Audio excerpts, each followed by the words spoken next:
ఉత్తమ గాయకుడు.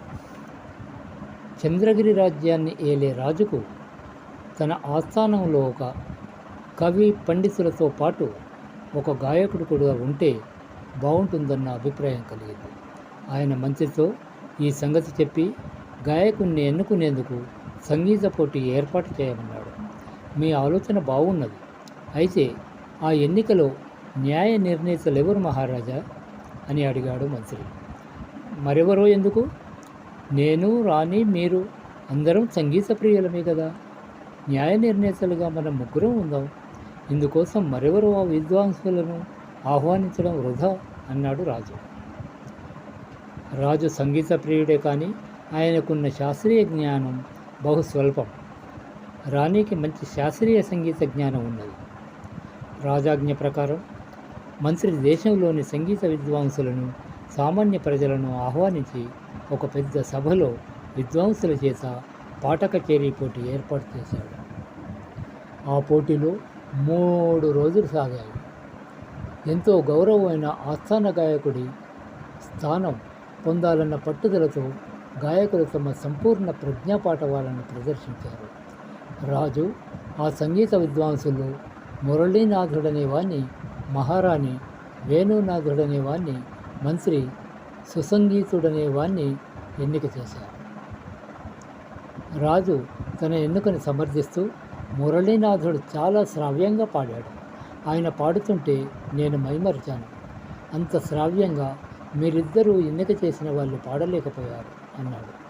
అందుకు రాణి, మురళీనాథుడేమిటి, సుసంగీతుడు కూడా శ్రావ్యంగానే పాడాడు. కానీ వాళ్ళిద్దరికీ సంగీతంలో లోతైన శాస్త్రజ్ఞానం లేదు. అది లేనివాడు నిజమైన విద్వాంసుడు అనిపించుకోలేడు. అందువలనే నేను వేణునాథుని ఎన్నిక చేశాను అన్నది. అప్పుడు రాజు మంత్రిని, మీరు సంగీతుణ్ణి ఎన్నిక చేయడంలో ఉన్న ఆంతర్యం ఏమిటో చెప్పండి అని అడిగాడు. మహారాజా, సుసంగీతుడికి శాస్త్రజ్ఞానంతో పాటు శ్రావ్యంగా పాడగల నేర్పు కూడా ఉన్నది.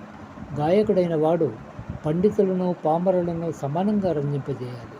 ఆ సామర్థ్యం సుసంగీతుడికే ఉన్నది. ఇది నా ఒక్కడి అభిప్రాయమే కాదు.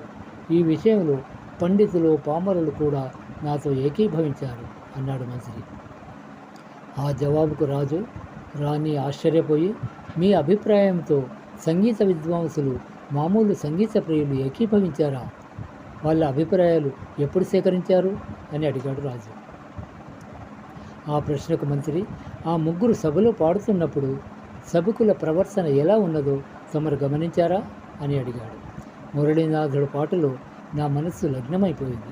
అందువల్ల నేను పరిసరాలను గమనించలేదు అన్నాడు రాజు. నేను వేణునాథుడి పాట వింటూ అతడి సంగీత శాస్త్ర పరిజ్ఞానానికి అచ్చెరు పొందాను. అందువల్ల నేను మహారాజు గారిలాగే సభికుల ప్రవర్తన గమనించలేదు అన్నది రాణి.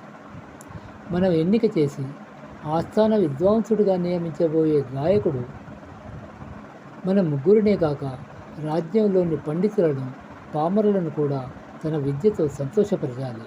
మహారాజు గారి అభిప్రాయం కూడా ఇదేననుకుంటాను అన్నాడు మంత్రి. అవును, నా అభిప్రాయం అదే అన్నాడు రాజు. అలా అయితే ఆ ముగ్గురు పాడుతున్నప్పుడు సభికుల ప్రవర్తన ఎలా ఉన్నదో వివరిస్తాను, చిత్తగించండి. మురళీనాథుడు పాడుతుండగా పండితులు ఒక్కొక్కరే సభ విడిచి వెళ్ళిపోయారు. కానీ సామాన్య ప్రజలు మాత్రం ఆనందంతో తలలూపుతూ చివరి వరకు కూర్చున్నారు. ఇక వేణునాథుడు పాడుతుంటే సామాన్య ప్రజలు జట్లు జట్లుగా లేచి వెళ్ళారు. పండితులు మాత్రం తుది వరకు ఆసక్తితో కూర్చున్నారు. సుసంగీతుడు పాడినప్పుడు మాత్రం అటు పండితులు, సామాన్య ప్రజలు కూడా హర్షధ్వానాలు చేస్తూ కచేరీ ముగిసే వరకు ఉండిపోయారు. ఆ కారణం వల్లనే నేను ఆ ముగ్గురులో సుసంగీతుడు ఆస్థాన గాయక పదవికి అర్హుడని ఎన్నిక చేశాను అన్నాడు మంత్రి. మంత్రి అభిప్రాయంతో ఏకీభవించి రాజు, రాణి సుసంగీతుణ్ణి ఆస్థాన తమ గాయకుడిగా నియమించారు.